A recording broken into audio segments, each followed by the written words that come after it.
बार बार कथा रकाबा गोमके हांडी बंदोए आदो नो बिचार मा हांडी मारांग चे धर्म मारांग हांडी मारांग चे अब भाषा हांडी मारांग चे अब जाति जुड़ू नो बिचार कटेज मसे हो और हांडी के मारांग खान मानो मा जुग जुग कोई को बचाओ को का नीत हो मेना गया हांडी लेकिन नावा को बाय बंचा खान अब वो बंचा उनका सीधा सीधा कुली को पे और ओना सलाते कोई को हांडी बांग बगी सनाए प्यालो पे बगी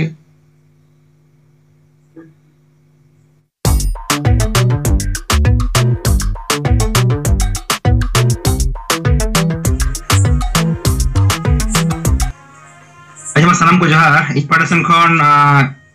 रिपोर्ट में ना रिपोर्ट ही ले कना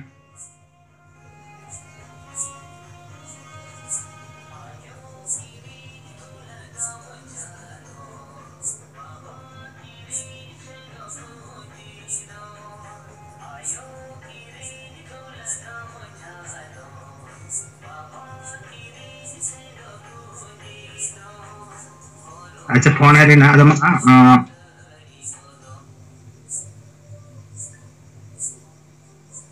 अरे सातुड़ी ब्लॉक रे मिटन अतु पुरुली अतु जन पुरुली अतु रे सरस्वती पूजनी ते मिटन झमेला होइना तो अपना चिलका झमेला बिना एक तो लेबुन कना ना पुरुली अतु तो सरस्वती पूजा स्कूल रे हुई कान थे ना लाहत दो अतु रे हुई कान थे ना अदो नय जतोखन तखन कोई विशेष करे आई संगल रे इन जोड़ाव कना अदो संगल जोड़ाव कते की ना मूर्ति पूजा को तो इही बन करे इही पूजे तेना अदो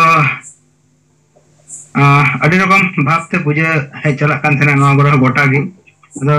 आलिया उद्योग तिगे नय निजेरा अतु रे और एटा अतु रे अडी गान अतु रे बंदो कना सातुर में नितुरी गोटले दड़ाव कदा आले मीटिंग कदा बंदो कना अदो नवा अतु रे बंदो का किछु दिन दो स्कूल रे चलाव कना तो लॉकडाउन लहा खोय नय ऑफ कना दिन कलम हल कलम हो ऑफ कना नवा अतु रे स्कूल रे अदो किछु गार्डियन को मेना थे जे स्कूल रे तो होई छु अदो किछु गार्डियन विशेष को जहां सना धर्म समर्थक मेना को जहां संगल समाज रे तो जोड़ित मेना को उनको तो लेया बांग होई छु तो ले मीटिंग किदा चित बुन दाड़िया नुको गिदरे मतो रेस्क तो को चला कान इते पूजा हुई तरे खाय नुको चला गया जहां संगल समर्थक संतरम समर्थक हड़ मेना को उनको गिदरे को चला कान गया टिका को मध्यातम बंद को अतले प्लानिंग किदा ची बुन चिके बगन चिके अदो अबुन अले रपन गना कते मीटिंग किदा ये स्कूल बुन बंद स्कूल तो बांग कोई लगती कना तो ओना खातिर ते अले पहले अले स्कूल जहां कना हेड टीचर दिदुमनी कने उनी फोन दिया लाहा दिन ले फोन दिया बंधु थाकना तो अडी दिन अदो लाहा दिन ले फोन दिया जो लाहा दिन ये अले ले अंजाम किदा पूजा हुई तो चला कना माने हुई लगे तो सब सबड़ा हुई कना तो चिल कना लाहा तो है तो उनको मेंदा जे किछु गार्जियन को मेंदा ना कते स्कूल तो हुई छु अदो अले डायरेक्ट ले मेता दिया ओंडे दो बांग हुई दरकार आलू हुई मा अले न गार्जियन मेना को किछु गार्जियन को चाहिए कना बांग हुई अदो जखन ओना होई ना मेंदा हेठी केते बंद या परे दिन दो माने पूजा लाहा दिन दो मीटिंग हो केदा जहां समर्थक उनको हो बेटा हर दो बा ले इन स्क्रीन चला ना अले तो चिठी ले ऑल केदा अले एमा दिया नमिटन गावता नितुम मेना बोले दो से जुमित गावता और अतु पार्टिशन खोल अले मीटिंग करते इन स्क्रीन चला ना अले तो पर ले जना ना होटल मीटिंग हो केदा अदो ओंडे किंतु अडी गान नको विशेष करे सारी समर्थक जहां मेना को एदो बेरल माने विरोधी मेना को हांडे एकदम जबे वाला उनको को चेकना जो स्वस्ति पूजा हुई मा अदो ओना खातिर ते उनको होवाट को और उनको दो माने आ जहां रे करावा ᱚᱱᱟᱜᱮ ᱢᱟᱱᱮ ᱵᱤᱵᱷᱤᱱᱱᱚ ᱨᱚᱠᱚᱢ ᱛᱮᱠᱚ ᱵᱤᱨᱳᱫᱟ ᱡᱟᱦᱟᱸᱭ ᱦᱚᱲ ᱠᱚᱲᱟ ᱠᱚ ᱢᱮᱱ ᱵᱟᱲᱟᱭᱟ ᱦᱟᱱᱮ ᱦᱟᱺᱰᱤ ᱠᱚ ᱵᱚᱱᱫᱚᱭᱮᱫᱟ उनको तो गोजो से उनको तो हंका को नंका भे मोहल्ले को इडियट को जाहिर थे उनको डनो को अने सरहा को सरहा कना सरखा मनु दो अरो हंका नंका माराम बुरु दो माने अडियान बेपार नेता छे माने जागले कमी आ संगल को ओना उनको को बिगड़ता है अदो उनको तो मेरकम menggana nuku sadaram समर्थक मजे पगना महल कटे कटे जोड़ा मेना को तो आले विरोधी के नुकु तो उनको चलान खाते वाले मीटिंग रे उनको को अंदर हुई छे अदो इन जखन चिठी अंदर जमा के दबां अदो सब को थार थेना इन है तो का पे हिमाय पे चिठी लिखी तो अरे मैं बंद ले चाहिए कना और नौ दो मिटा संविधान ना आई हिसाब से मेना अदो जखन चिठी जमा करते अदो सब को दर चला गया छे कोना मीटिंग सिद्धांत बाय होइना बा सिद्धांत होइन खा अदो सबले हेजिना अदो दिदिमुनि मास्टर नाकि मेता दिया मास्टर द आगे मूर्ति अगु के दिया ना प्रतिमा सरस्वती निदते अगु के दिया लाहदे मा 13 तारीख तो न्याल के दिया मूर्ति को दिया तखन ले चलावेना तो बड़ा को तेना दिनु के मेता दिया नंका बाय होई चित कना तो उनी मेता ठीक है बंद है तो ओरा इन करा तो ठीक ओरा करा में किंतु तिहिन दो आरो मुझे हुयते चला काले ले न्याल के अले सनाम होले जुमित ना और प्राय 50-60 जन ले अरगोइना रोड रे आले पूरे ले स्लोगन के सामना धर्म जीत कर सरकार मनु जीत कर और सरकारे स्कूले पूजा करे हिंदू कुरान करा जायना जाबेना और पुलिस प्रशासन हाय हाय और शिक्षक शिक्षिका हाय हाय के दले अछि तो अडेगा पुलिस को हेलेना प्राय 2 घंटा प्राय ले जाम के अडेगान ओय अल्लाह गोवा दुनिया हर को बुझाव केना चेरा उनको काट का अदो ओना गेले लेया को जे आला दो सरस्वती से हिंदू देवदी दो बांगाने मनखान दे स्कूल नो हिउ कना नोआ गे आला दो विरोध कना जैसे स्कूल मिटांग सरकारी अर्थ सरकार टाका ते चला कना ओंडे दो आम हिंदू पूजा दो बाम न्यावा से एटा पूजा ठीक गया जुदि आम करो तले मा हिंदू अगु हा तया कना मार्क्सिम बंगा गुरु तो उनको मेता को जुदि मा हुआ मा आपे लेके लिखित देन ती नोंडे आले जहल रे बिनावा नोंडे आले बुकिचुर पूजा आम समर्थन कना अदो जागी अडिगान नापाजा होइना पुलिस प्रशासन ला आले हो आइन ले को संविधान मानवा एवं मानवा पुलिस एकदम डरी मितरी संविधान मानवा कायद संविधान 28 और मेना जे आले दो बाले चाइ कना नोंडे दो पूजा हुइमा और स्कूल बाम दाड़िया जबर तको अदो अडिगान हर बाको बड़ाय कांतना आइन संबंधे जे ठीक ना ची बांग कना अदो को मंदा असे बाबुन दाड़िया अबरन हर गया छे अदो तेही नय आंदोलन कते नुको को विषय केदा जे अबु पक्ष मिटन आइन मेना ते तेही पुलिस प्रशासन ची बको मेन दरी वजा अपाय के ची बको मेन दरी वजा नुको बुझो होइना जे अबु संविधान रे 28 धरा रे और मेना जे एटा हर सरकारी प्रतिष्ठान रे दो धर्म पूजा अर्चना से उनका किछु बांग गानो बंद होइना पूजा बंद होइना बारे पूजा किन हेलिना मिटे पूजा तो डर के जाए एकदम जय असल पूजा रे मिटे पूजा रे खोट को दिया 5-10 मिनट चिच को ये बड़ा के टिक ना को सिदुलिया को टिक ना आर को डोन भगो जमड़ा के बस अल्लाह लगावेना अदर रोड जाम खातिर ते मास्टर को हम बागो सेनरिया कना एटा रास्ता दे उनको को चलावेना अदर मास्टर हो किछु गिदरे अबुरन तमका क्वायर छे रसायन छे को गार्जियन को डायरेक्ट मिता दे आले प्रशासन चित हुयो कंतनो दो नोडे दो इ बाया कथा नोडे लेया ती आंदोलन कते जहा दिकमर संदेश एम से शिक्षा ᱛᱮᱦᱮᱧᱟᱜ ᱨᱮᱡᱟᱞᱴ ᱫᱚ ᱱᱤᱛᱚᱜ ᱦᱚᱸ ᱯᱩᱞᱤᱥ ᱯᱨᱚᱥᱟᱥᱚᱱ ᱢᱮᱱᱟᱜ ᱠᱚᱜᱮᱭᱟ, ᱱᱚᱰᱮ ᱠᱚ ᱦᱚᱨᱦᱚ ᱠᱟᱱ ᱜᱮᱭᱟ, ᱛᱟᱞᱟ ᱞᱟᱜᱟᱣ ᱢᱮᱱᱟᱜᱼᱟ ᱯᱩᱨᱟᱹ᱾ ᱟᱨ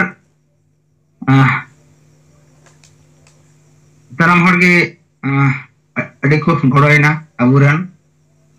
ᱯᱩᱨᱟᱹᱯᱩᱨᱤ ᱜᱟᱛᱮ ᱟᱨ ᱵᱟᱭᱨᱮ ᱛᱮᱦᱤᱧ ᱪᱤᱱᱦᱟᱹᱯ ᱠᱮᱫ ᱠᱚᱣᱟᱧ ᱚᱠᱚᱭ ᱚᱠᱚᱭ ᱠᱟᱱᱟ ᱠᱚ ᱟᱛᱳ ᱨᱮᱱ, ᱥᱯᱚᱥᱴᱚ ᱯᱩᱨᱟᱹᱯᱩᱨᱤ ᱵᱩᱡᱷᱟᱹᱣᱱᱟ᱾ ᱠᱤᱱᱛᱩ ᱠᱤᱪᱷᱩ ᱢᱚᱡᱵᱩᱨᱤ ᱢᱮᱱᱟᱜ ᱠᱚᱣᱟ, ᱵᱟᱠᱚ ᱢᱮᱱ ᱫᱟᱲᱮᱭᱟᱜ ᱠᱟᱱᱟ, ᱜᱳᱞᱟᱢ ᱨᱮ ᱢᱮᱱᱟᱜ ᱠᱚᱣᱟ᱾ ᱟᱫᱚ ᱡᱟᱜᱮ ᱤᱧ ᱫᱤᱥᱚᱢ ᱦᱚᱲ ᱱᱚᱣᱟᱧ ᱢᱮᱛᱟ ᱵᱚᱱᱟ,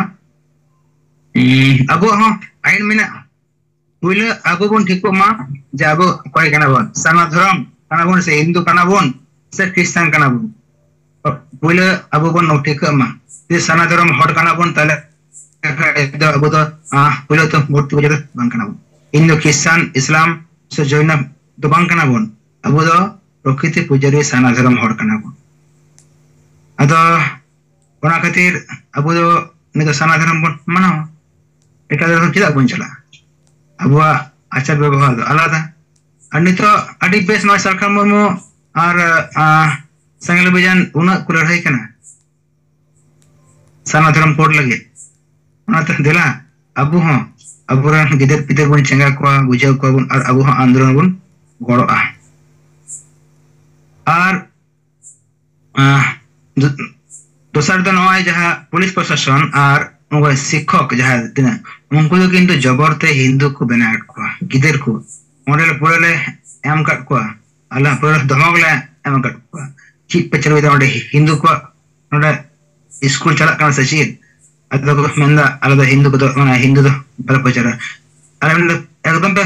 ᱯᱨᱚᱪᱟᱨᱮᱫ ᱠᱟᱱᱟ ᱱᱚᱰᱮ ᱦᱤᱱᱫᱩ ᱠᱚᱣᱟᱜ, ᱦᱤᱱᱫᱩ ᱯᱮ ᱯᱨᱚᱪᱟᱨ ᱮᱫᱟ, ᱵᱟᱠᱷᱟᱡ ᱫᱚ ᱱᱩᱠᱩ ᱜᱤᱫᱽᱨᱟᱹ ᱫᱚ ᱵᱟᱠᱚ ᱢᱮᱱ ᱠᱮᱭᱟ ᱱᱚᱝᱠᱟ ᱫᱚ। ᱜᱤᱫᱽᱨᱟᱹ ᱠᱚᱦᱚᱸ ᱯᱩᱨᱟᱹ ᱠᱚ ᱥᱤᱠᱷᱟᱹᱣ ᱠᱟᱜ ᱠᱚᱣᱟ ᱪᱮᱫ ᱯᱮ ᱢᱮᱱᱟ। ᱟᱫᱚ ᱡᱟᱠᱜᱮ ᱟᱵᱚ ᱜᱚᱴᱟ ᱫᱩᱱᱤᱭᱟᱹ ᱱᱚᱝᱠᱟ ᱜᱮ ᱪᱟᱞᱟᱜ ᱠᱟᱱᱟ, ᱦᱤᱱᱫᱩ ᱠᱚᱨᱚᱱ ᱵᱮᱱᱟᱣ ᱨᱮᱭᱟᱜ ᱪᱚᱠᱨᱟᱱᱛᱚ ᱵᱤᱵᱷᱤᱱᱱᱚ ᱢᱟᱫᱽᱫᱷᱚᱢ ᱛᱮ, ᱪᱟᱦᱮ ᱥᱠᱩᱞ ᱢᱟᱫᱽᱫᱷᱚᱢ ᱛᱮ, ᱪᱟᱦᱮ ᱱᱩᱠᱩ ᱪᱩম্ᱵᱚᱠ ᱢᱟᱱᱮ ᱟᱵᱚᱨᱮᱱ ᱠᱚᱲᱟ ᱠᱩᱲᱤ ᱫᱚ ᱵᱟᱠᱚ ᱵᱩᱡᱷᱟᱹᱣᱟ, ᱮᱠᱷᱚᱱ ᱟᱨᱚ ᱠᱚ ᱵᱩᱡᱟ, ᱵᱩᱡ ᱠᱟᱛᱮ ᱦᱚᱸ ᱵᱟᱠᱚ ᱵᱩᱡᱷᱟᱹᱣᱟ। ᱟᱨ ᱚᱱᱟ ᱠᱷᱟᱹᱛᱤᱨ ᱛᱮ ᱥᱚᱨᱚᱥᱚᱛᱤ ᱯᱩᱡᱟᱹ, ᱵᱷᱟᱫᱩ ᱯᱩᱡᱟᱹ, ᱫᱩᱨᱜᱟᱹ ᱯᱩᱡᱟᱹ, ᱦᱟᱱᱟ ᱯᱩᱡᱟᱹ ᱱᱚᱣᱟ ᱯᱩᱡᱟᱹ ᱠᱚ ᱥᱟᱢᱤᱞᱚᱜ ᱠᱟᱱᱟ, ᱟᱨ ᱟᱵᱚᱣᱟᱜ ᱵᱚᱸᱜᱟ ᱵᱩᱨᱩ ᱠᱚᱨᱮ ᱵᱟᱠᱚ ᱥᱟᱢᱤᱞᱚᱜ ᱠᱟᱱᱟ। ᱥᱟᱶᱛᱮ ᱟᱵᱚᱣᱟᱜ ᱡᱟᱦᱟᱸ ᱟᱱᱫᱳᱞᱚᱱ ᱱᱤᱛᱚᱜ ᱱᱚᱜᱼᱚᱭ ᱪᱟᱞᱟᱜ ᱠᱟᱱᱟ, ᱱᱚᱣᱟ ᱠᱚᱨᱮ ᱵᱟᱠᱚ ᱥᱟᱢᱤᱞᱚᱜ ᱠᱟᱱᱟ। ᱟᱫᱚ ᱢᱟ ᱫᱤᱥᱚᱢ ᱦᱚᱲ ᱱᱚᱣᱟ ᱵᱚᱱ ᱵᱩᱡᱷᱟᱹᱣ ᱢᱟ, ᱟᱨ ᱵᱚᱱ ᱵᱤᱪᱟᱹᱨ ᱢᱟ ᱡᱮ ᱟᱵᱚ ᱚᱠᱟ ᱥᱮᱫ ᱵᱚᱱ ᱪᱟᱞᱟᱜᱼᱟ। ᱢᱩᱨᱛᱤ ᱯᱩᱡᱟᱹ ᱥᱮᱫ ᱵᱚᱱ ᱪᱟᱞᱟᱜᱼᱟ ᱥᱮ ᱯᱨᱚᱠᱨᱤᱛᱤ ᱯᱩᱡᱟᱹ ᱦᱚᱲ ᱥᱮᱫ ᱵᱚᱱ ᱪᱟᱞᱟᱜᱼᱟ? ᱥᱟᱨᱱᱟ ᱫᱷᱚᱨᱚᱢ ᱥᱮᱫ ᱵᱚᱱ ᱪᱟᱞᱟᱜᱼᱟ ᱥᱮ ᱦᱤᱱᱫᱩ ᱥᱮᱫ ᱵᱚn ᱪᱟᱞᱟᱜᱼᱟ? ᱥᱮ ᱠᱷᱨᱤᱥᱴᱟᱱ ᱟᱵᱚᱱ ᱥᱮ ᱪᱮᱫ ᱟᱨᱚ ᱪᱮᱫ ᱵᱚᱱ ᱪᱤᱠᱟᱹᱜᱼᱟ? ᱟᱫᱚ ᱤᱧ ᱫᱚ ᱱᱚᱣᱟᱜᱤᱧ ᱢᱮᱱᱟ, ᱫᱤᱥᱚᱢ ᱦᱚᱲ ᱫᱮᱞᱟ ᱵᱚᱱ ᱵᱤᱪᱟᱹᱨ ᱢᱟ, ᱵᱩᱡᱷᱟᱹᱣ ᱢᱟᱵᱚᱱ, ᱟᱵᱚᱣᱟᱜ ᱦᱚᱸ ᱟᱭᱤᱱ ᱢᱮᱱᱟᱜᱼᱟ, ᱜᱚᱴᱟ ᱫᱩᱱᱤᱭᱟᱹ ᱱᱚᱝᱠᱟ ᱦᱩᱭᱩᱜ ᱢᱟ। ᱟᱨ ᱜᱚᱴᱟ ᱫᱩᱱᱤᱭᱟᱹ ᱨᱮᱱ ᱦᱚᱲ ᱠᱚ ᱯᱷᱳᱱᱤᱧ ᱠᱟᱱᱟ, ᱪᱟᱦᱮ ᱯᱩᱞᱤᱥ ᱯᱨᱚᱥᱟᱥᱚᱱ ᱠᱚ ᱮᱦᱚᱵ ᱠᱟᱛᱮ ᱢᱤᱰᱤᱭᱟ ᱦᱚᱸ, ᱟᱨ ᱫᱚᱢᱮ ᱜᱮ ᱟᱨ ᱪᱮᱫ, ᱟᱫᱚ ᱢᱟᱱᱮ ᱥᱚᱵ সমᱚᱭ ব্যস্ত ᱮᱱᱟ ᱠᱷᱚᱱᱟᱜ ᱴᱟᱭᱤᱢ ᱵᱟᱹᱧ ᱧᱟᱢ ᱠᱟᱫᱟ, ᱤᱧᱦᱚᱸ ᱵᱷᱤᱰᱤᱭᱳ ᱟᱹᱰᱤ ᱜᱟᱱᱤᱧ ᱤᱭᱟᱹ ᱠᱟᱫᱟ, ᱟᱨᱤᱧ ᱤᱭᱟᱹ ᱛᱟᱵᱚᱱ ᱦᱟᱸᱜ ᱯᱩᱨᱟᱹ ᱵᱷᱟᱭᱨᱟᱞᱚᱜᱼᱟ। ᱛᱚ ᱢᱟ ᱤᱧ ᱯᱟᱦᱴᱟ ᱥᱮᱱ ᱠᱷᱚᱱ ᱱᱚᱣᱟ ᱥᱚᱨᱚᱥᱚᱛᱤ ᱯᱩᱡᱟᱹ ᱱᱤᱭᱟᱹ ᱛᱮᱫᱚ ᱱᱚᱝᱠᱟ ᱜᱮ ᱟᱯᱰᱮᱴ ᱛᱟᱦᱮᱸ ᱠᱟᱱᱟ। ᱢᱤᱫᱴᱮᱱ ᱠᱟᱛᱷᱟ ᱨᱚᱲᱟᱹᱧ, ᱚᱱᱟ ᱫᱚ ᱛᱤᱦᱤᱧ ᱫᱚ ᱢᱟᱜᱽᱥᱤᱢ ᱵᱚᱸᱜᱟ ᱛᱟᱦᱮᱸ ᱠᱟᱱᱟ, ᱵᱚᱸᱜᱟ ᱵᱩᱨᱩ। ᱟᱫᱚ ᱛᱤᱦᱤᱧ ᱵᱮᱨᱮᱞ ᱫᱟᱜ ᱛᱮ ᱦᱩᱭᱱᱟ, ᱟᱹᱰᱤ ᱵᱮᱥ ᱦᱩᱭᱱᱟ, ᱟᱨ ᱥᱚᱯᱚᱛ ᱞᱮ ᱦᱟᱛᱟᱣ ᱠᱮᱜᱼᱟ ᱚᱸᱰᱮ। ᱡᱩᱢᱤᱫ ᱵᱟᱠᱷᱮᱲ ᱥᱟᱶᱛᱮ ᱥᱚᱯᱚᱫ ᱞᱮ ᱦᱟᱛᱟᱣ ᱠᱮᱫᱟ, ᱠᱤ ᱞᱮ ᱦᱟᱛᱟᱣ ᱠᱮᱫᱟ ᱡᱮ ᱟᱵᱚ ᱦᱚᱸ ᱱᱚᱜᱼᱚᱭ ᱥᱮᱸᱜᱮᱞ ᱥᱟᱠᱟᱢ ᱥᱟᱶ ᱛᱮᱵᱚᱱ ᱜᱚᱲᱚᱜᱼᱟ। ᱥᱮᱸᱜᱮᱞ ᱚᱵᱷᱤᱡᱟᱱ ᱡᱟᱦᱟᱸ ᱟᱞᱴᱤᱢᱮᱴᱟᱢ ᱮ ᱮᱢ ᱟᱠᱟᱜᱼᱟ, ᱤᱧ ᱠᱟᱹᱱᱟᱹᱧ ᱥᱮᱸᱜᱮᱞ ᱢᱟᱹᱡᱷᱤ, ᱤᱧ ᱠᱟᱹᱱᱟᱹᱧ ᱢᱟᱹᱡᱷᱤ ᱟᱨ ᱢᱟᱹᱡᱷᱤ ᱵᱟᱵᱟ, ᱛᱚ ᱤᱧ ᱱᱚᱣᱟ ᱯᱨᱚᱫᱤজ্ঞᱟᱧ ᱦᱟᱛᱟᱣ ᱠᱮᱫᱟ ᱥᱟᱱᱟᱢ ᱦᱚᱲᱟᱜ ᱜᱚᱲᱚᱛᱮ, ᱡᱮ ᱟᱞᱮ ᱦᱚᱸ ᱱᱚᱜᱼᱚᱭ ᱯᱩᱨᱩᱞᱤ ᱟᱛᱩ ᱠᱷᱚᱱᱟᱜ ᱮᱠᱫᱚᱢ ᱡᱚᱛᱚ ᱠᱚᱜᱮ ᱱᱚᱣᱟ ᱟᱞᱴᱤᱢᱮᱴᱟᱢ ᱡᱟᱦᱟᱸ 2024 ᱨᱮᱭᱟᱜ 31 ᱢᱟর্চ ᱡᱟᱦᱟᱸ ᱟᱞᱴᱤᱢᱮᱴᱟᱢ ᱥᱚᱢᱟᱡᱽ ᱮᱢ ᱢᱮᱱᱟᱜᱼᱟ, ᱚᱱᱟ ᱟᱞᱮ ᱜᱚᱲᱚ ᱢᱮᱱᱟᱜ ᱞᱮᱭᱟ। ᱥᱚᱢᱟᱡᱽ ᱡᱟᱦᱟᱸᱜᱮ আন্দোলন ᱦᱩᱭᱩᱜ, ᱟᱞᱮ ᱜᱚᱲᱚ ᱢᱮᱱᱟᱜ ᱞᱮᱭᱟ। ᱟᱨ 7 এপ্রিল ᱦᱚᱸ ᱵᱷᱟᱨᱚᱛ ᱵᱚᱸᱜᱟ ᱟᱞᱮ ᱞᱮ ᱜᱚᱲᱚᱜᱼᱟ। ᱟᱫᱚ ᱢᱟ ᱱᱚᱜᱼᱚᱭ ᱟᱞᱮ ᱯᱩᱨᱩᱞᱤᱭᱟᱹ ᱟᱹᱫᱤᱵᱟᱹᱥᱤ ᱡᱩᱢᱤᱫ ᱜᱟᱶᱛᱟ ᱟᱨ ᱯᱩᱨᱩᱞᱤ ᱟᱛᱩ 16 ᱟᱱᱟ ᱟᱞᱮ ᱞᱮ ᱜᱚᱲᱚᱭᱮᱱᱟ ᱱᱚᱣᱟ ᱥᱮᱸᱜᱮᱞ ᱚᱵᱷᱤᱡᱟᱱ ᱨᱮᱭᱟᱜ ᱡᱟᱦᱟᱸ ᱟᱞᱴᱤᱢᱮᱴᱟᱢ, ᱱᱚᱣᱟ ᱨᱮᱞᱮ ᱜᱚᱲᱚᱭᱮᱱᱟ, ᱟᱞᱮ ᱞᱮ ᱜᱚᱲᱚᱜᱼᱟ। ᱟᱫᱚ ᱢᱟ ᱤᱧ ᱯᱟᱦᱴᱟ ᱥᱮᱱ ᱠᱷᱚᱱ ᱱᱚᱣᱟ ᱠᱚ ᱵᱤᱪᱟᱹᱨ ᱛᱟᱦᱮᱸ ᱠᱟᱱᱟ। ᱟᱫᱚ ᱢᱟ ᱥᱟᱱᱟᱢ ᱠᱚ ᱡᱚᱦᱟᱨ।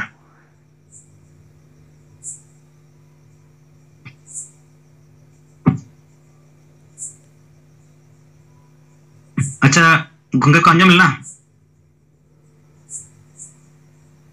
Ya, ini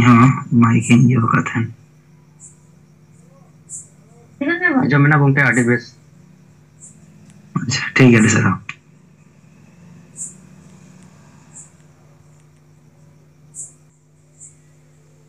जोहर Hingga Ramkisno Tuduk Kasipur Balak Singal Pargana.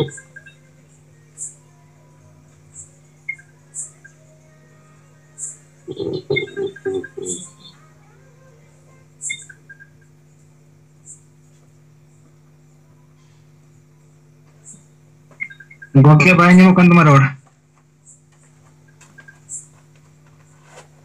और राम किशन टुडू अच्छा ठीक है तो तेही नवा जुमिटिला सेलेरकान पार्सी जितकरी ᱡᱤᱭᱟᱹᱲ ᱵᱚᱸᱜᱟ ᱥᱟᱞᱠᱷᱟᱱ ᱢᱩᱨᱢᱩ ᱥᱟᱶᱛᱮ ᱡᱟᱦᱮᱨ ᱟᱭᱳ ᱥᱩᱢᱤᱛᱨᱟ ᱢᱮᱰᱟᱢ ᱟᱨ ᱚᱱᱟ ᱥᱟᱶᱛᱮ ᱮᱭᱟᱭ ᱨᱟᱡᱽ ᱨᱮᱱ ᱥᱤᱝᱜᱮᱞ ᱠᱟᱹᱢᱤᱭᱟᱹ ᱠᱚ ᱤᱧ ᱯᱟᱥᱴᱟ ᱥᱮᱫ ᱠᱷᱚᱱ ᱥᱟᱹᱜᱩᱱ ᱡᱚᱦᱟᱨ तो तेही नᱚᱜᱼᱚᱭ युवा नेता वेस्ट बेंगल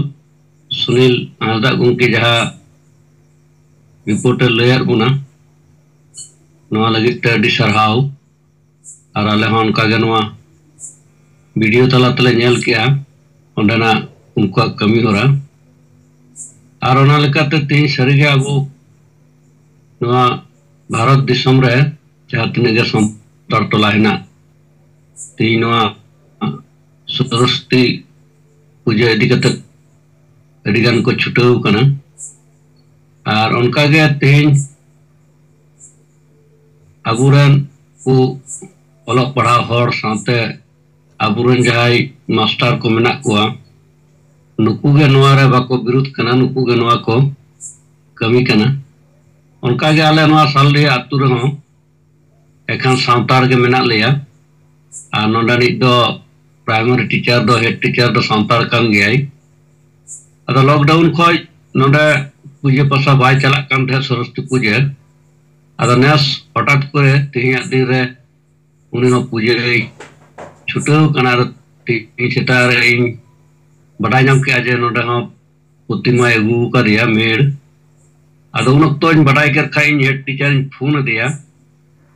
जे गंके सरस्वती पूजा हुयुक कना से स्कूल रे अदो लई के हैं हुयुक कना अदो लई कना देखो तेन अबु धर्म कोड बाबो नाम का धर्म कोड लगित ते अबु बो नुना बो छुटे कना वेस्ट बेंगल मा के सारना को लई कना के सरी को लई कना और माजी परगना महल को लई कना जे अबु दो सरी हर सरी धर्म बन गोटाया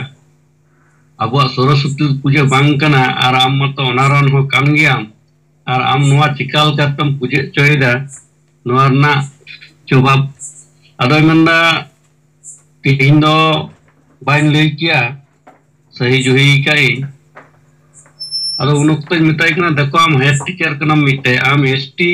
रिजर्वेशन रे हती ते तीन चाकरी नाम का और आम नवा जोर जबरदस्ती आलन गिदर कम हिंदू करोना कुआ अदो उनका लेकाते उनी अडी मपी ने मेंडा बुरुई कांते इंदो अदो बाñ कुदी दारी का अदो ना खंडो गप्पा मियाम बो गालमरावा नोंका मेन काते उनी संगे इयाइना छडाव नाय अदो जाक इन नेगिन लेया तेन पुरुली अतु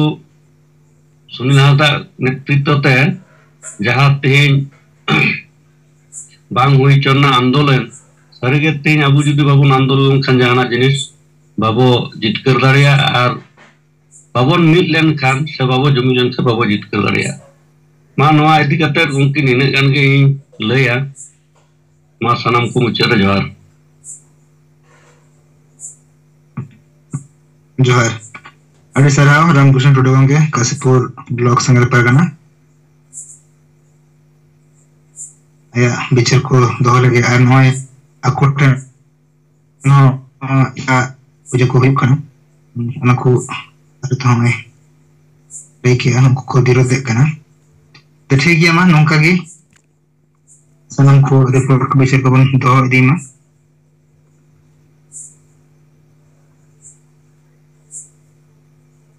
अच्छा मा सनम को जोहार Anjamok kana Sunil Babu? Ibang kita dengar.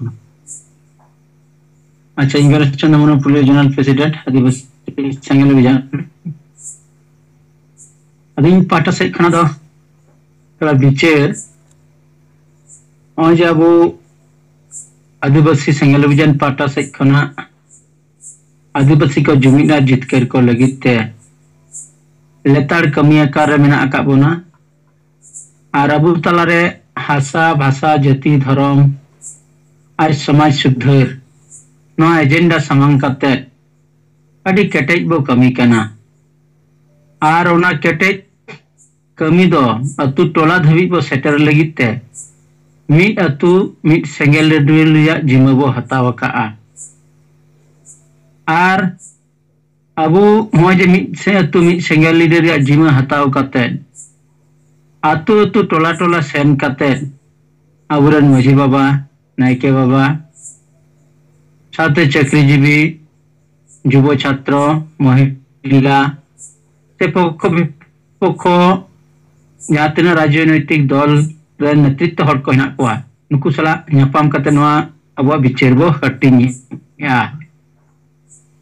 ठीक उनका के तीन इन अतु जहां जिमई हतावा का ओना अतु रे सेटर कते तीन मजी बाबा सला नायके बाबा सला आर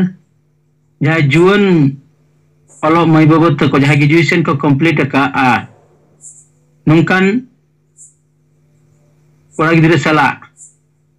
पिया आर नुकिन नायके बाबा आर मजी बाबा आर प्राणी बाबा नुकु को सला न्यापाम कते आज अबु आदिवासी समाज सेंगेला अल्टीमेटम आर अपील जहां तबो ना चिटिस्कम उनको सदर कते मन उनको एम कते नुआ चितार रे अबु बो बिचार किया प्रत्येकटी हठे गे नो कथा साब रकाब हुईना यति आदिवासी समाज दे गुजुक काना गोज अकानाय नो खना चे लेकर बो बंचाविया आर अबु मनवा रूप ते जहां नो धुड़ी धरती रे बो जन्म काना अबु तो चे लगी बो जन्म काना समाज गोगोज लगी से समाज बंचा लगी और उनको प्रतिक्रिया रे हिजु कर बांगा समाज बंचा लगी गे जुदी अबु समाज बंचा लगी बो जन्म काना से अबु मनवा बो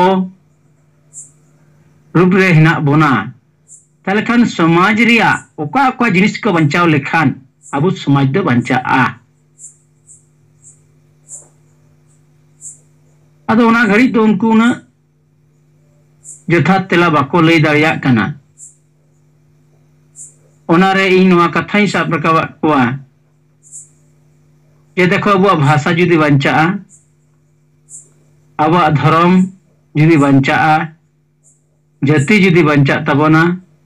आदिवासी को मान सम्मान इज्जत चाकरी नौकरी जुदी बंचा थाले अबु आदिवासी समाज बंचा आर बांखान मनवा रूप ते तो तहेना मेनखान पूरे जानवर लेका बो तहेना जस्ट सीम सुक्री सेता को जमन उनको भाषा बनु करते को उनको भाषा ते अलपड़ा हो बाय चला उनको धर्म बनु तकवा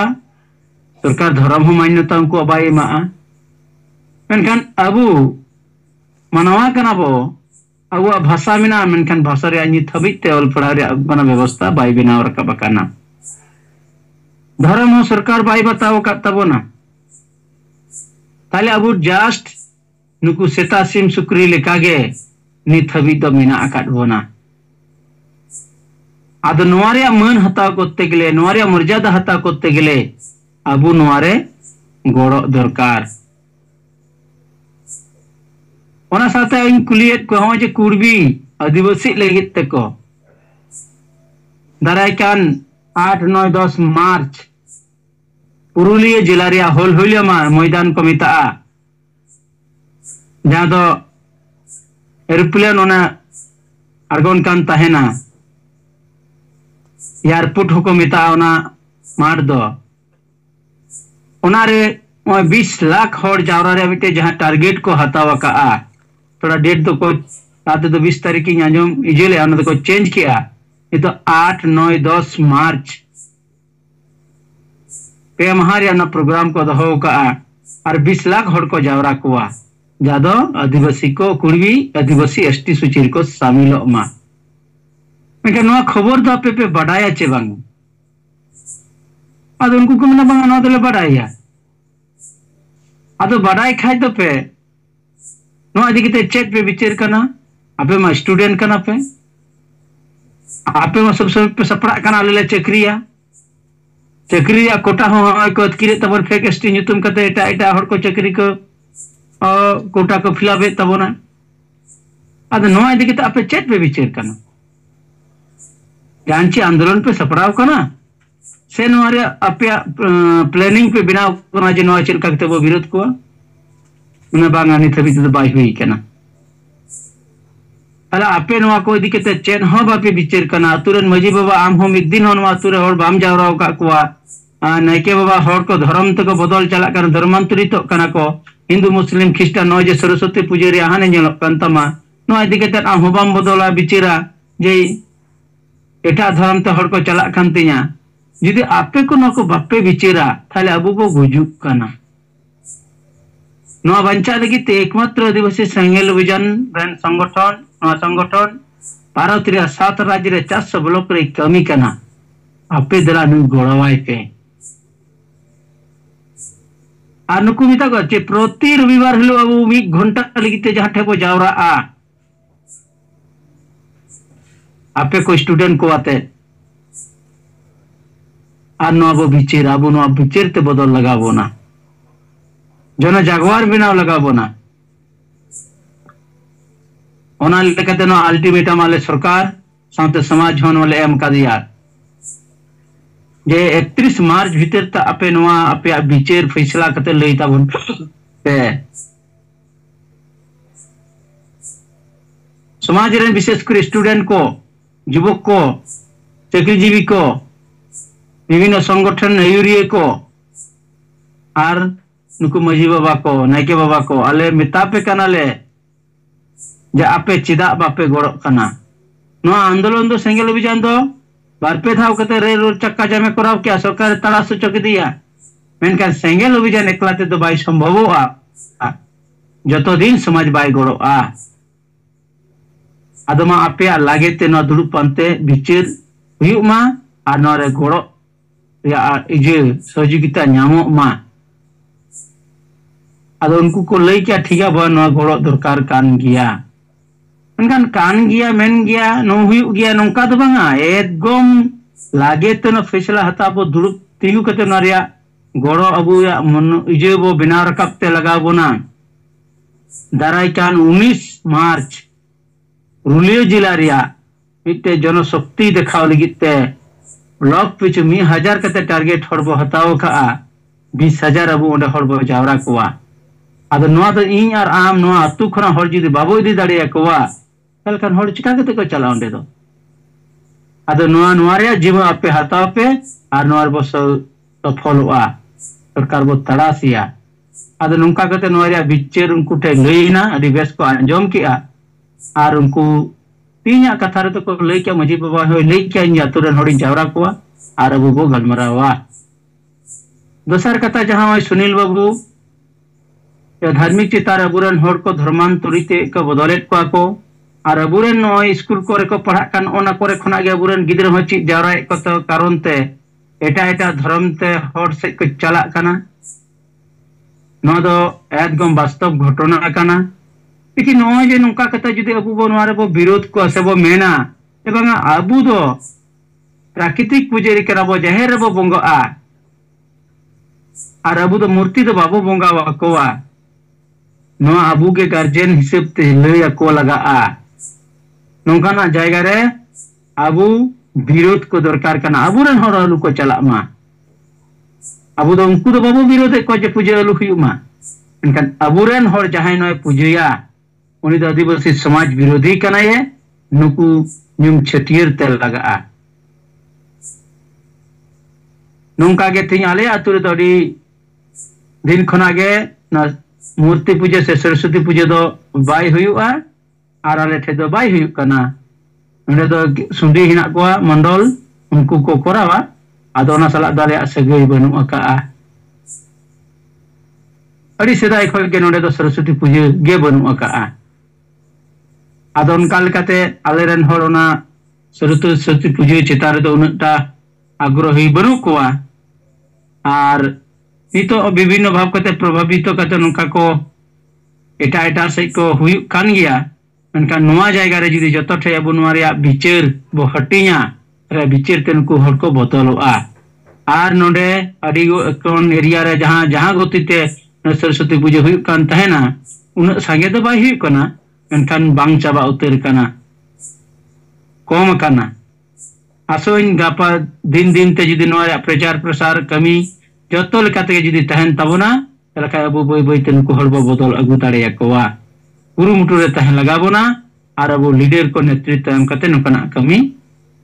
saprao lagabona birod lagabona adoma ᱤᱧ ᱯᱟᱦᱴᱟ ᱥᱮᱫ ᱠᱷᱚᱱᱟᱜ ᱤᱧᱟᱹᱜ ᱠᱟᱛᱷᱟᱧ ᱫᱚᱦᱚ ᱠᱮᱜᱼᱟ ᱢᱟ ᱥᱟᱱᱟᱢ ᱠᱚ ᱡᱚᱦᱟᱨ ᱡᱚᱦᱟᱨ ᱟᱹᱰᱤ ᱥᱟᱨᱦᱟᱣ ᱜᱚᱱᱮᱥ ᱪᱚᱱᱫᱨᱚ ᱢᱩᱨᱢᱩ ᱜᱚᱢᱠᱮ ᱥᱮᱱᱴᱨᱟᱞ ᱥᱤᱝ ᱥᱟᱝᱜᱚᱫᱷᱚᱨᱚᱢ ᱢᱟᱱᱰᱣᱟ ᱥᱚভাᱯᱚᱛᱤ ᱟᱡ ᱯᱟᱦᱴᱟ ᱥᱮᱱ ᱠᱷᱚᱱ ᱱᱚᱜᱼᱚᱭ ᱵᱤᱪᱟᱹᱨ ko ar ᱟᱹᱰᱤ napai report ko lay kea ar noy aya kami hora mid atu mid leader de napai chalak kana ar ade daman bichar ko do kea do no lagi ade purun mana sarau ar jahar ma ekan nongka gi abu bichar bon doho idi ma asari gi noy ja poristiti awa nyelok kana जो 2024 रे बाबन नाम दाड़िया सनातन code ताहले खान दो अबु हिंदू को बनाओ ना Christian मुसलमान को बना दाड़िया तो ओनारे संतरो लगती के ना और एकमात्र नितो सरखान मुर्मू असंगल बेजन को दाड़िया अबु सनातन कोड और समाज चाहते तो ओनाते दिला बसनाम समाज रेन होड़ अबु निजे जहाँ बन हताव कदा दायित्व ona aturan kata bon pasnama ultimatum bon chalma ona aturan ko gorok kana sebang unko baidi kana ko se unko gati kana ko ona bon urum ko ma ar abwa kami hora letar chalaw kan se ki bharat sarkar abu dharam kolam pore am dari bona ado ma salam ko gi no kami hora ko bichar ko report ko bon doho idi ma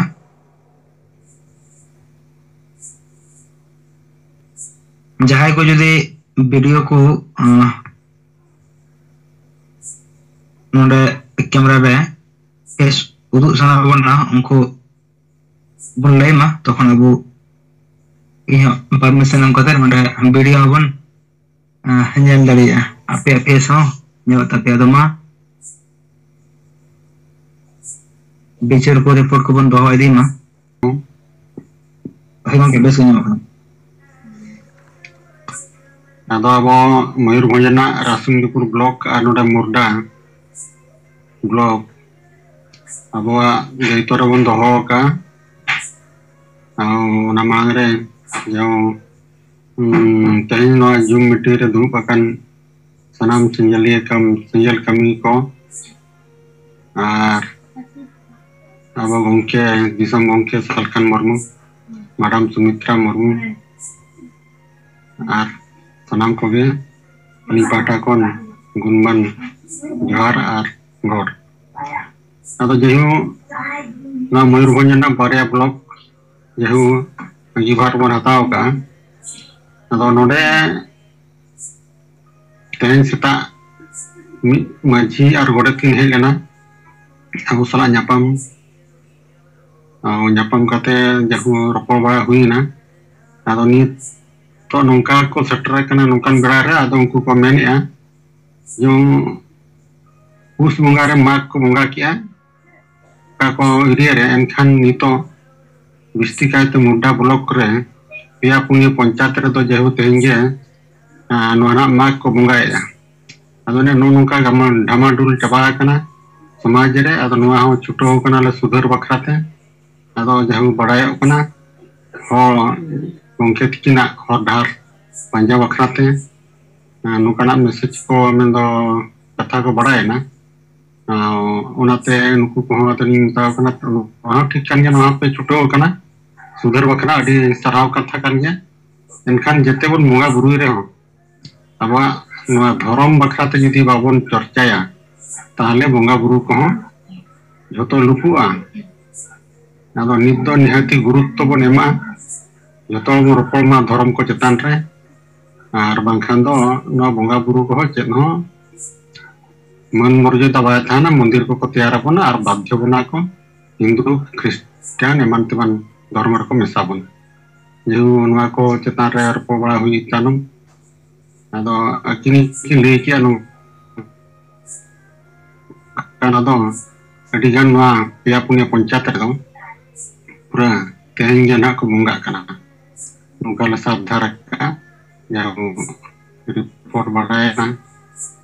नुआ कमी रे अबवा सुजल अभियान रे को मेसा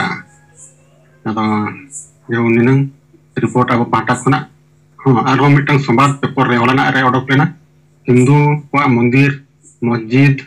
एमान को बखराते जायगा 500 decimal हाबी इनके उड़ीसा गवर्नमेंट एमा को कना आर मंदिर को यार वो बखराते कोटी कोटी टका एमा को कना उनका पेपर रे जाऊ डिक्लेयर कना अब नुआ को चितान रो अकिन के ले किया नुआ को चितान रे आले को कोलकाता जहर गार बखराते पुइसे ले खोजोआ ओना छुटो हुई कना जाऊ निनंग खबर अब पाटा कना मा दुलते अब सनम होगे जो अड़ी सराव सिंगरा हम ममकिन अड़ी सपना रिपोर्ट को लay के तो बना रोय उसे सरकार जहां पेपर वाला खंडा वाला लay के है मालूम गाड़ी को मार सराव और जहां तो मानवा चता रहे जहां साथे रिपोर्ट बिचर को मन दो देना अच्छा नोंडे जहां तने उनको कोड वार्ड वाला जतो अचोरेट को और जहां को बन जोड़ा कना नावन को बन जोड़ा चेक को उनको बन लay को ना नितुम गते बन ऑलॉक मा एका नोंडे बन अंजाम दाड़िया ओके सिटी अचोरेट को अदो तो हम मिटन लागू करे मिटन हिंदी वाला कोई काम हो मासम ले में लागू करो 805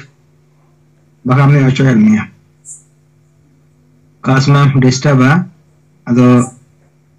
mai ji katma rod में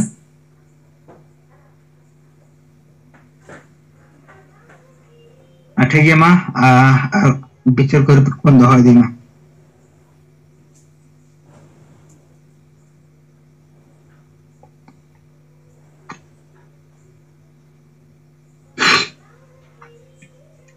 हेलो गमके आजमक ना डिबस जमक कना गमके डिबस अदो तेन सिगड़ जुमरे सेलेक्ट अकान वही दिसोम गमके परसी जितकरिया जीवित बोंगा मनोतान सलखान मुर्मू और साथे सुमित्रा मैडम और एआई पनोत रिन अब सेंगल हुलगरिया को कार्यकर्ता को कमिया को सनाम कोगे इना लसार हेड जोहार इन डॉक्टर सोमाय सोरेन केंद्रीय महासचिव सरनाधरम माडवा अदो अलिंग रिपोर्टिंग हिसाब ते मिद बार कथा रिपोर्ट लिंग लैया अदो तेहेन अलिंग इन डॉक्टर सोमाय सोरेन और कोल्हान जॉन सेंगल परगना कुनुराम बास्के तिली मिटिज अतुलिंग सेन लेना उना दो जमशेदपुर प्रखंड रे नंगे केरवा पंचायत हो कना और आतु हो कना अदो ओंडे माजी बाबा ठेन ले सेन लेना अदो माजी बाबा हो बालिन जाम लेदिया नाइके हो बालिन जाम लेदिया अदो लिंग ताव कना अलिंग माजी बाबा सला गलमराव ताहे कना अदो बनो एखान एनखान तायनम ताव कनिं मा आपे जहां तिनक गे माने तेहेन मेना पिया कटिक होहन्यो कते बो मिट दुपड़ुब कते बो गपाल मराव ᱧᱚᱜᱚᱜᱼᱟ अदो उनकाते 10-12 T hor ko seterena ar ona sante mane uni maji aj baba hoy tahe kana men uni ma tehen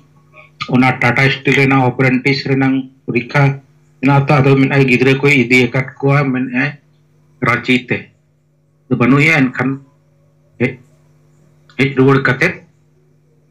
jahana ten bo gapal marak kana onañ lay ya ado galmarao liñ ehop ki'a ado manare liñ kuli kit kuwa abuak do chet dorom kana ado onde ge oni maji baba aj baba ge men ki'a men abuak do sarna dorom kana ado ar meta ko kana noy jati judu rejogok kana nape badai che bangge ado onar do ko thir badai na ko ado meta kana kurbi ko rel rokoli anape badai che bangge ona do badaya ado che ligit ko rel rokor le a tekaw le a ko ona ado ona ko tanom tago kena noy sarna dhrom abuak do Bharat Sarkar bai manota katte nitung do abo do bigar dhrom wala kana bo abo jaha tina ge bo atu re bo bonga che jaher re bo bonga che maji than re bo bonga sarkar do bai pataya abuak bonga amdo jaha leka ge bonga me jab tak ama dhrom re nang license mane code bai nyamoa enkan abo do mane hante note ko bo abujan sengketna wai ada di sisti atre bo ko nitor parta inabo aspecta Cilik ko ghatak kana orang sange ti kana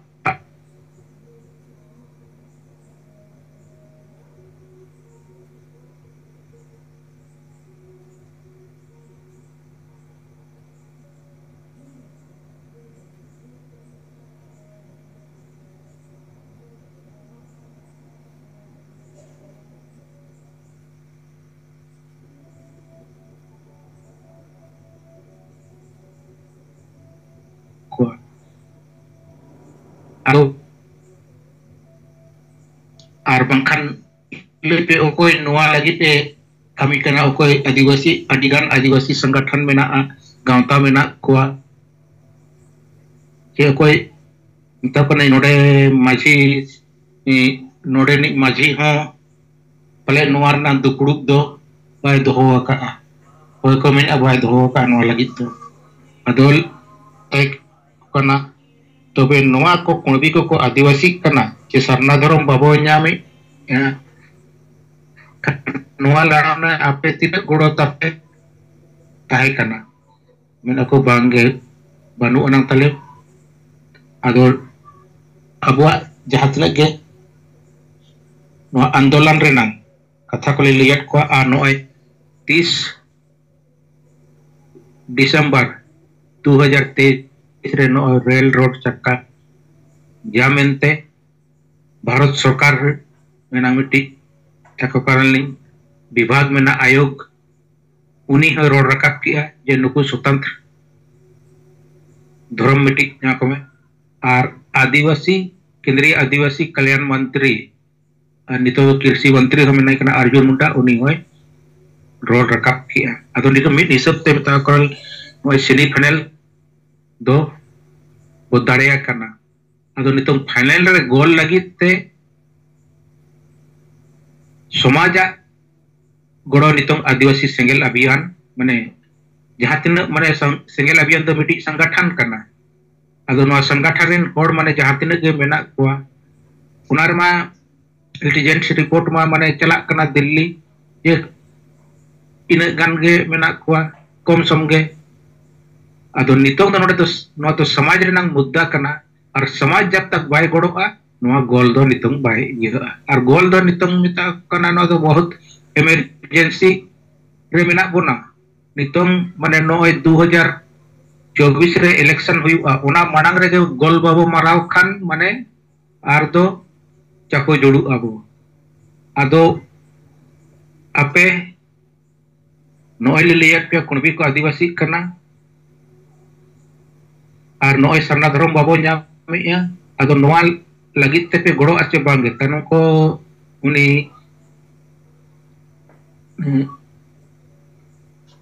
माझी आज बाबा के मने main की माझी हुआ आज बाबा के main की है नोआ तो गड़ो हुई किया आदो मेन माझी लेंगे आर नाइके चलावा कनाय आदो को हे लेखन नो कथा लिया किना आर आले इना इसोरेस को उनको कमेंट किया जे उनकिन हेज कते आले दिल्ले ठोकया आर मिद दिन आर उना ठोक कते अपेले खबर आपिना तो को तनम उनी को अतु हड़ के कमेंट किया अबिना ये माले क्लिनिक माले नेला का ए ओडे दुरुबा ओडे गेले खबर ले सुटेरा का ओका हिलो ले दुरुब आदे मिताय हो करना डेढ़ दिन दो दिन बारसिंग भीतर रेगे माने आपे डेट एमो पे चिकाते नितन दो इमरजेंसी कना आर नोआ बो माने जापे बई बई ते हे एनखान दो बो कुणबी को आदिवासी या आर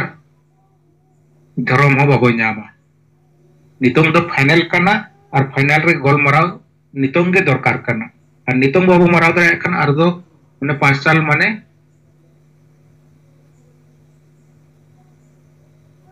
सरना धर्म मानत बांग आर नोते और ओनाली लियट को पुरुलिया रे ना नय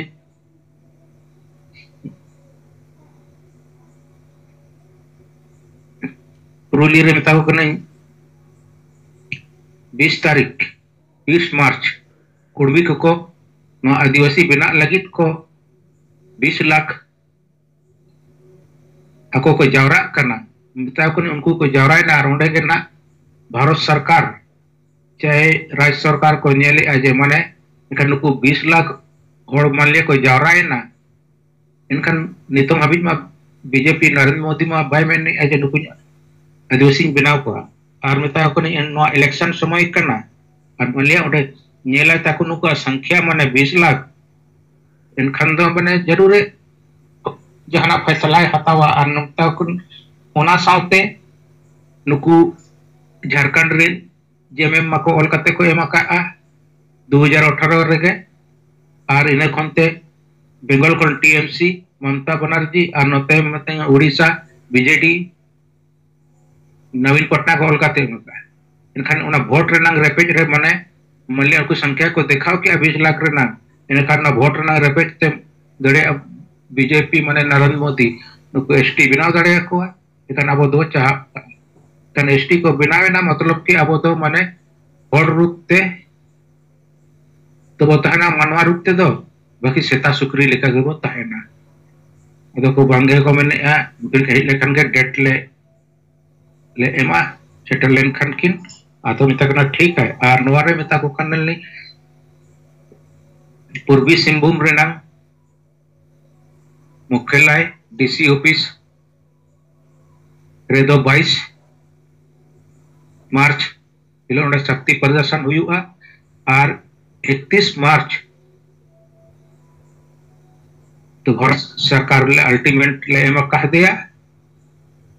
तो भाई ये खन 7 अप्रैल दो रेल रोड चक्कर अजम भारत बंद हुआ तो को बांगे दो गोड़ो आले और तेहमा हड़ को कम गया आदो इन मेता को नाली तिना गान नोआ नोडे आतु मेना इया तापे ओड़ा मेना आदो को मेना टोटल आदो मेना को 55 टी मेना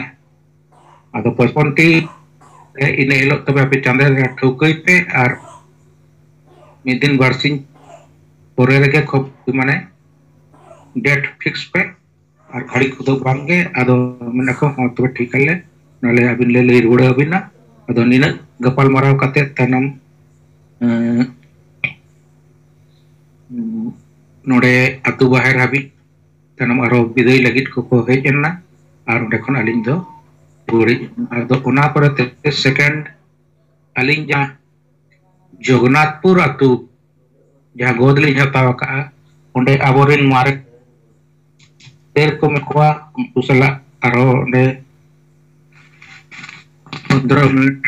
nyapam kate gapal marap bu ar onde kante tanam do orak li setet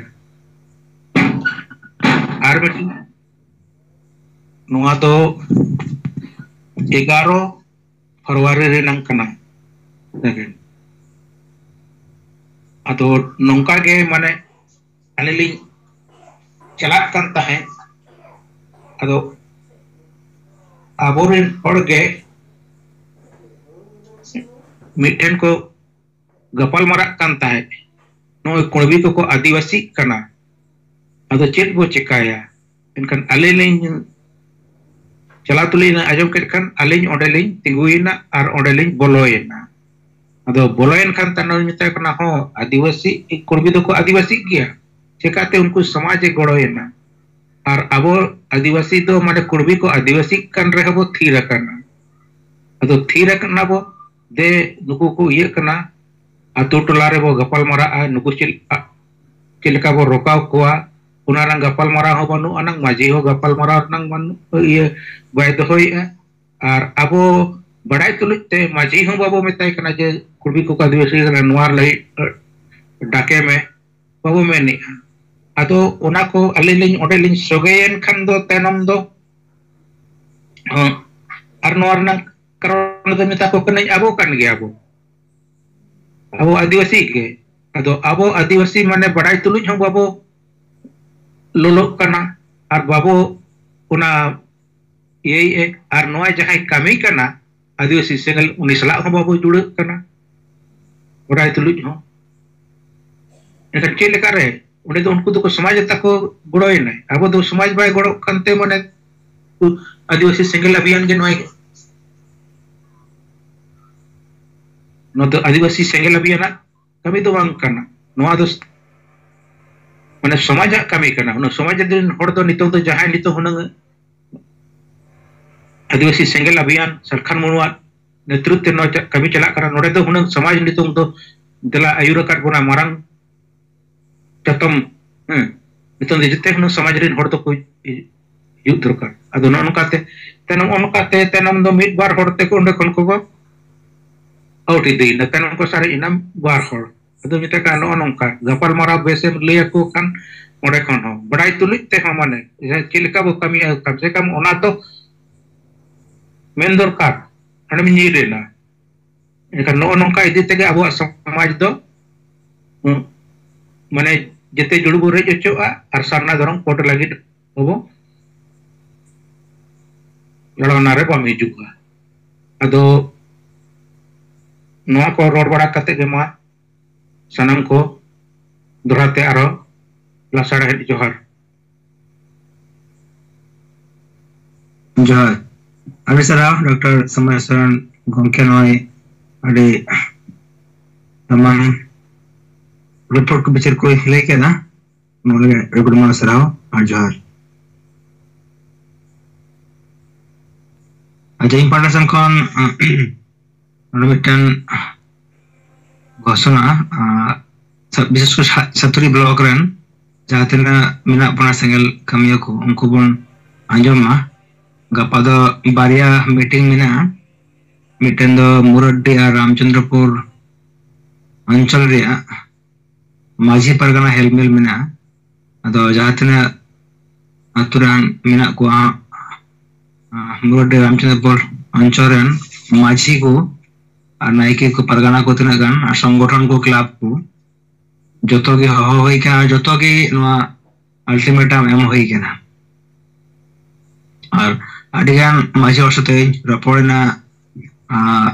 अलेले चलान ना बरन गते को आते और अल्टीमेटम हो एम होइना अडिगान माझी को क्लब को समिति को महिला समिति को उनको है को लई कदा दो कपा विशेष करे प्रतिनिधि मीटिंग हुआ माझी नायकिया और युवक को मीटिंग हुआ अदो 11 बजे हुआ माजी परगना तो और जुबो को तो 2 बजे तो मा नवारे सनाम हबन सेलेदो मा जो हर विशेष करे रामचंद्रपुर और मुरडी अंचल रे जहां तना मेना बोना उनको तो बन समगलो गया apa do और सनाम अबरन कर्मी को सिंगल कमी को उनको बन सेलेदो मा कपना मीटिंग रे उनका यार मियां इंदरे प्रतिदिन की मीटिंग तो सपड़ा kan गया नोय प्रतिदिन की लगातार 3 हो नोय अडी बेस्ट हो और 3 नोय आई हो मीटिंग हुई ना और ओला मीटिंग के दिन मंदिर प्रतिदिन की मीटिंग चला गाना आई रिपोर्ट बाइन गाने हैं समय अडी नोय इंदे की मीटिंग हुई उकनते किंतु गोटा के नोय चला गाना अब कमी हो रहा अल्टीमेटम एम चला kan गया माजी को बुझे गया किछु हर दो डाइट को लेया नो हर को ले सिको काट को जाई को हुजु सरकार मुर्मू को मन का से मन पे बारा चला अदो उनका के मीटिंग अतन चलाओ कना कोई मीटिंग सरकार मुर्मू मीटिंग कना अल्लाह तो बना चला मुझे हंडी बंद हो इधर से अच्छा नेता के नहीं अरे गोंके हम तो फिल्म चला तो तुम जमा मीटिंग तो हंडी बंद तो सचित बंद हो जाए मीटिंग रोज मत पर ले हम गान अदो नंदे बांगी खाई तो अड़ी गान जमा लगा इधर से अदो उन्हें दुरुप कतरे बुझाव कर दिया सरकार मुर्मू तो भाई मैंने कहा मैं हंडी बंद में हम हंडी मर तो मर दिन मर तो गजब में अरे चढ़ोर तो चढ़ोर में आज आम चढ़ोर में और बोंगा को मा को बोलू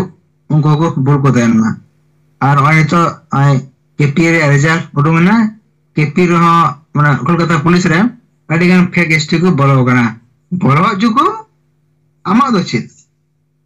फेक एसटी आरो तिना गाना महता को आरो को हुजु कना हा लीगल तो बोलो कना उनको को बोलो जु आमा दो चित अनोय मरम्बरो राजो कना आमा दो चित ओको जो बंगा बोरो याम उनका के नय अबो राज बसा बानी मकना आमा दो चित उनका के तो चिंतरे बुजुर ना यार तकने होय सरकार मुर्मू दो समाज सुधर लगे हंडी दे बंदो कना और नो समाज रे हंडी दे टांडी बना और आम नितम हंडी रे कथम मेने दोनी दो माजी हो कना हंडी की दुकान का है ऑफिस को अगु के दिया उनी दो माने ऑफिस तो हंडी दुकान कानते है अड्डी बेपार तो उनी ले बुझे के दिखाई दे ठीक है चलाएं साइड रेन हर को मेने दा आले दो मुक्ति मोर्चा ओंडे दो पोरास मारांडी हुजु आय पश्चिम बंगो अब सभापति लेका हिचो मेनाया ओंडे इसी संपर्क मेना तया जाने लोकरण हर दो को बुझे गए जसपुर अतु कथा मेना अदो ओंडेन हर को मेने दा नको को मेंटो को ले सरकार मुर्मू कथा को मेना कासे मीटिंग लुपे चला बस अदो उनी दो हर दो को उल्टा पल्टा को बुझाव काट को जखन नवा बुझाव काट को बान माजी जाते ना बुझ के बा बुझ के आ मेगान साइड हर को बुझ के गया नको ठीक को लेदा सरकार मुर्मू ठीक है कमी कने मीटिंग जे बम चला अदो उनको हा गपा मीटिंग को हुजुआ आ बेस तो बुझाव को डायरेक्ट ले बता को रहा जहां अब परिस्थिति पूर्णी एसटी पेपर नहीं थे सनातन नहीं थे से राजभाषा झारखंड रे बीमा और अब सलाम लेखाना जहां नवाय आसाम जरम रोजगार चास बस सनामा जिनिस की आपे पे गोड़ो सब पे गोड़ो डायरेक्ट ले बता को जतो होनी अदमा कपा अडी बेस ओकते मीटिंग हुआ सनाम हर के प्रतिनिधि मैं ही कना जो को सनाम हर के बन हुजु मा ठीक ठीक ये इंपोर्टेशन को नोटन घोषणा तना कना मा अदो रिपोर्ट अब चल पुरन दो दिन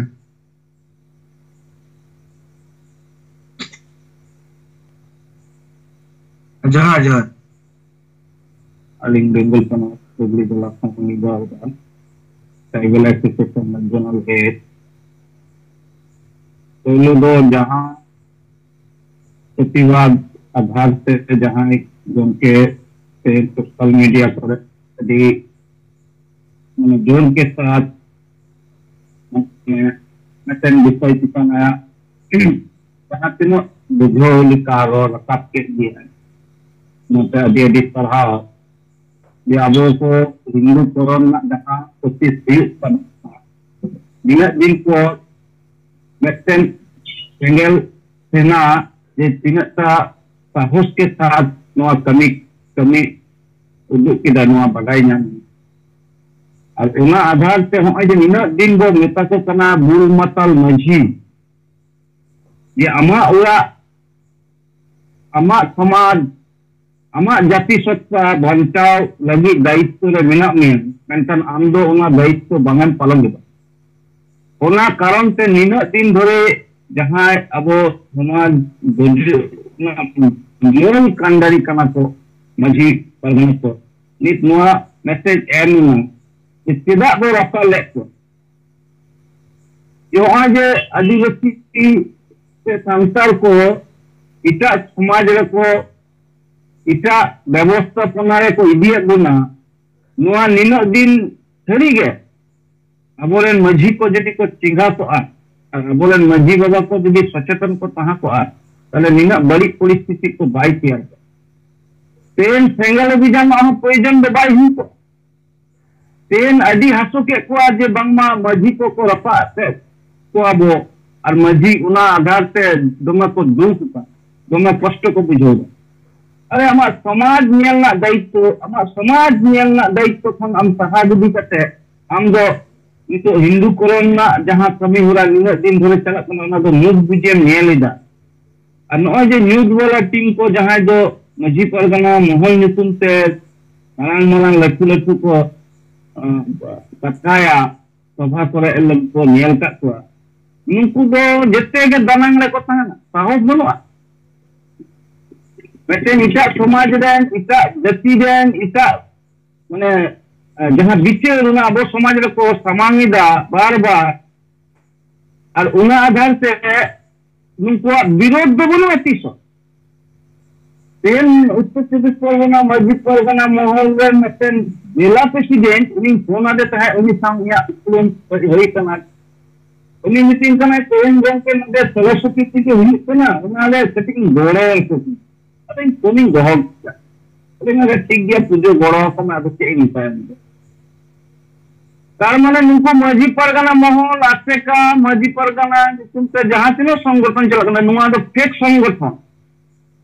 नुआ दो प्रमाणित तो तेरी के जदी आदिवासी समाज बंचाव ना को कमी किया तले नुआ ना विरोध को कमी दरे और मेटे सोशल मीडिया रे नेलेते ते तुम बई ले दरे कना उनी सरस्वती पूजो इदी कते मी बार कथाय समांगे तहे ओना समांग रे मी ताला ताला ते लास्ट से ले किदा विद्युत चंदन आबोरेन बुंगा बुरु उनको दो बुंगा बुरु को कोड़ो और हंडी ते को केडोर गानो हंडी दो ले के दिया अब ताले नुकु दो कोका समाज से को इदिया दनो तेहेन जदी सेंगल अभियान बाय जानम को आए ताले नित्य तो अब तो जते के हिंदू से इसे मुसलमान धर्म में सेन को दिया और होय जे माझी परगना रपा आरो दरकार कना नोआ खातिर से जे नियल पे बुया अब समाज गोयना नुंकु के तो कमी कन उना चले रपा ना कमी होला ले कमी में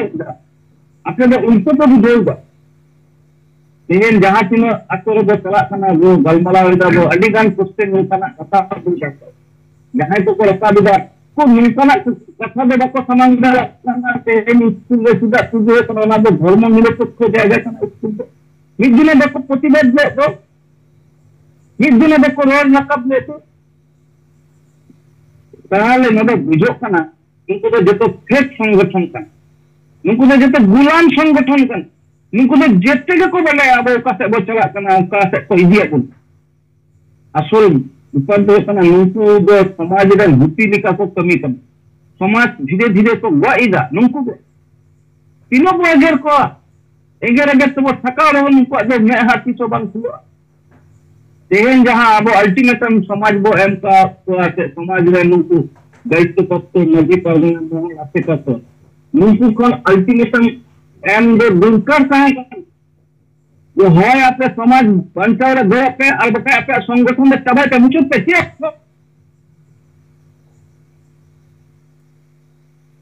semua di sarao Renoi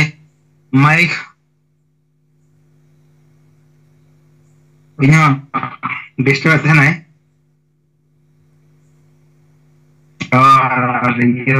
तो ठीक है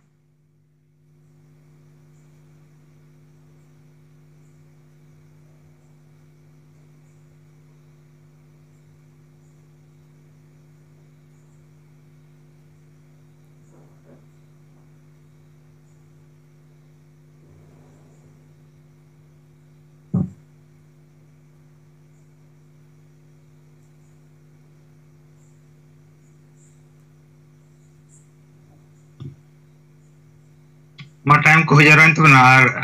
5 मिनट गान बिचार बंद रखा जाए कोई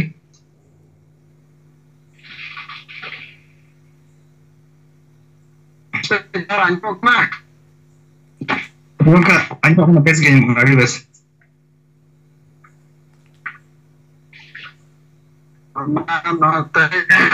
सिंगल जुम रबन सरदाकान सातराजरीन सनाम चलित केमे को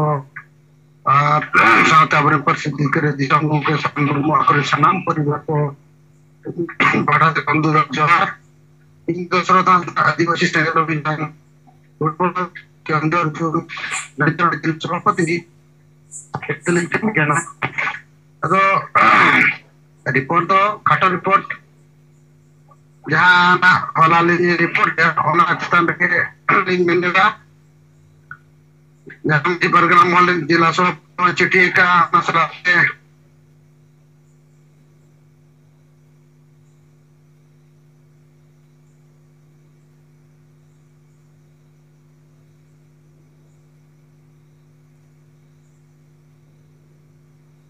अच्छा उनके माइक 8 kan तमा मसड़ी का ना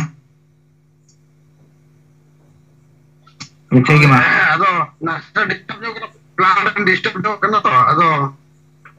उनका के अन्य मंजी परगना मोल्ले ने ये करना है पीर परगना उनकिनो तो उनकिनो के चिट्ठी का किन जे बांगे 78 जातो पुरो पिया अदो सनाम संगठन को अंडा सेटरो लेका तो उनकिनो के चिट्ठी का अदो इन पाटा कोन अदो निना गिन खोजा उनका मना इनो बेस्ट बन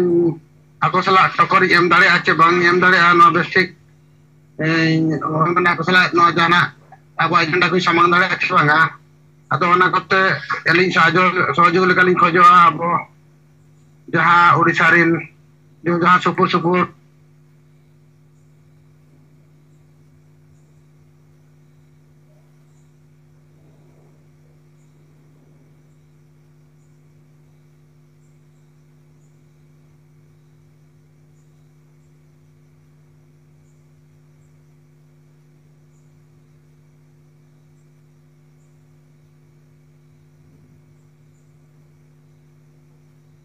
सेटर दाड़े खान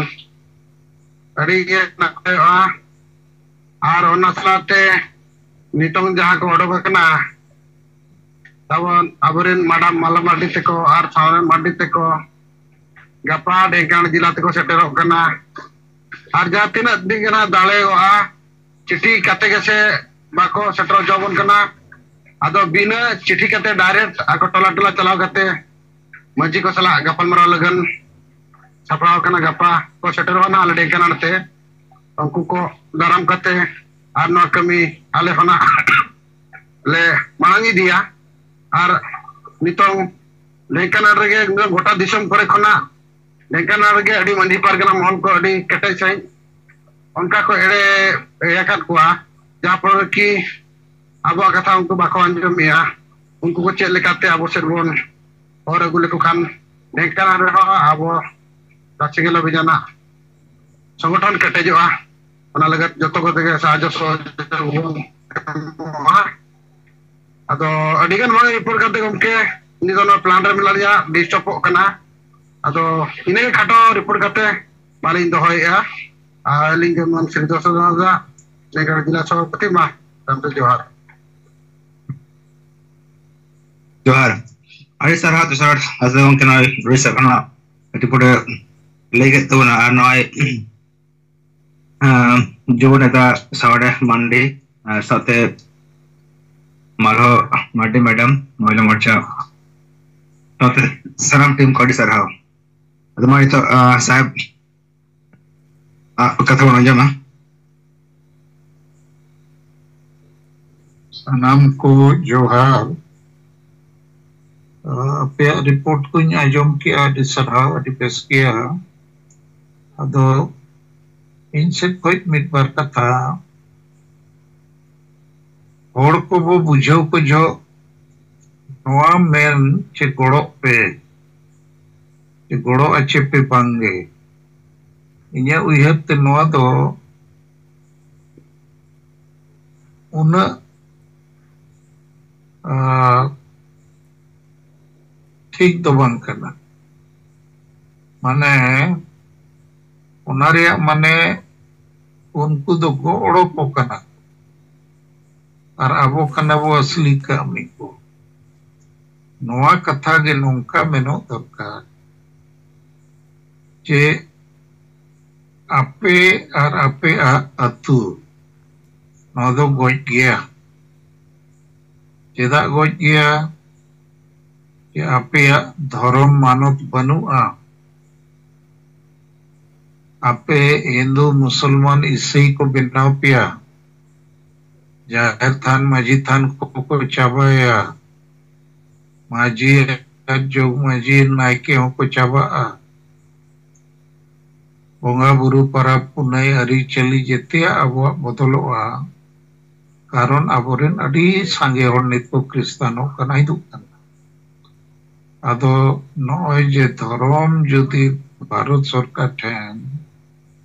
बाबू मानोता और ओनारिया गलमरो आपे अतुरे बापे हुईया इनखान आपे होपे चाबा दोसा कुणबी को आदिवासी लेनखान जेते जुड़ को रही हुआ आपे ओड़ा ओड़ा रे गिद्र पे और पढ़ावे को चिली और नौकरी चक्री बको जामा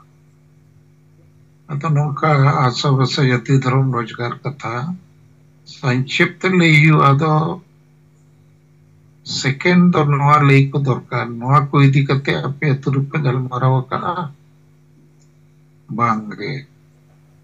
तो नारिया माने आपे तो मिल लका गोज रगे बेना पे आपे गुजुक गया अदो चेत पे मैंने अनोआ को बचाव दरकार चे बांगे इनखान को मैंने बचाव दरकार के तो बचाव लगी तो जुमी तो हुआ मांग दो अतुरे के जुमी तो हुआ पे अतुरे बचा लगी जुमी तो असा बसा लगी जुमी तो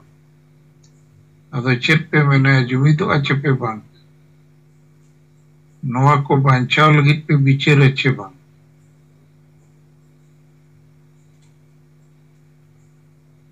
इना पे गलमराव लिखन गे नोआ दायित्व उनको पे एमा को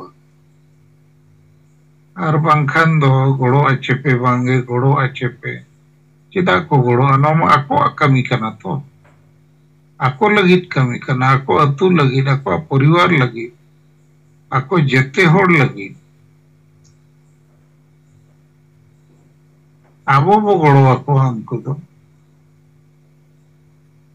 अदो नौका नोआ कथा रे मीनिंग को थोड़ा बुझो पे अदो नोआ को तो ट्रेनिंग रे मैटर करना और अबो नोआ को चितान रे आपे उना ध्यान बापे हम दाड़िया करना तो ठीक गया मां इनसे कोई निना जरूर रे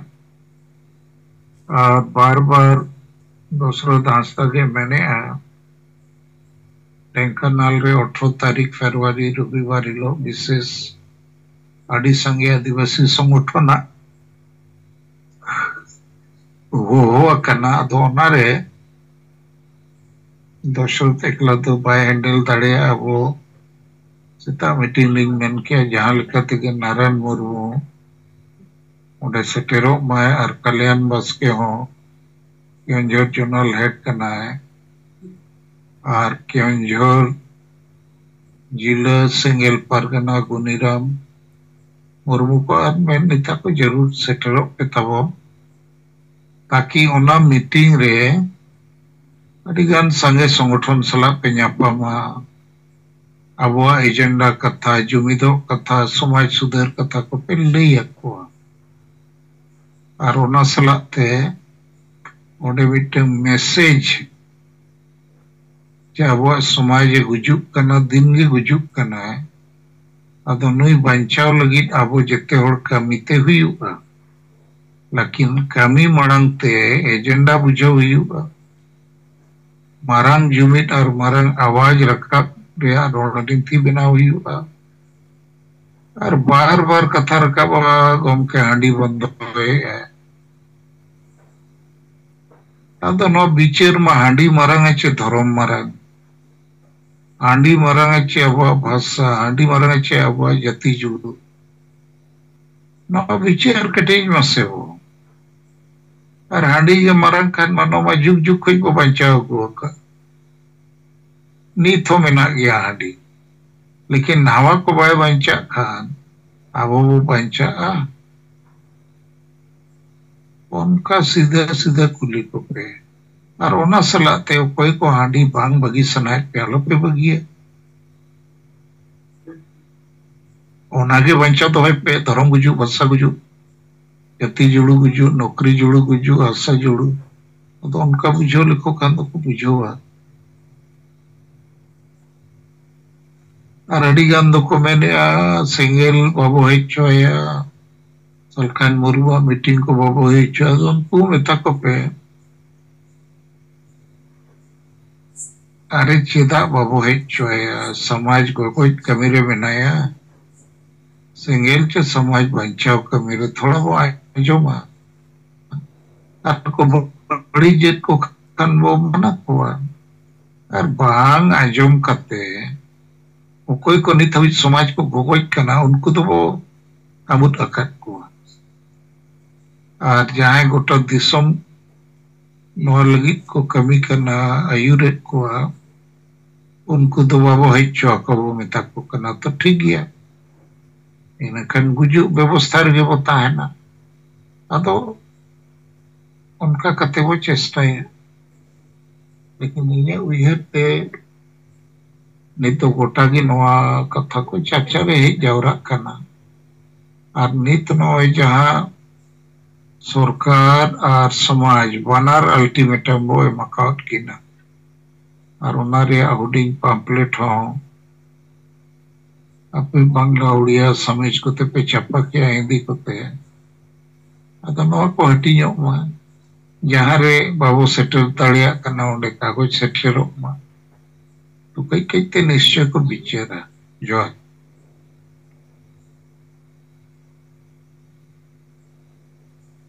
हमारे का नॉय असर कथा बन अंजम के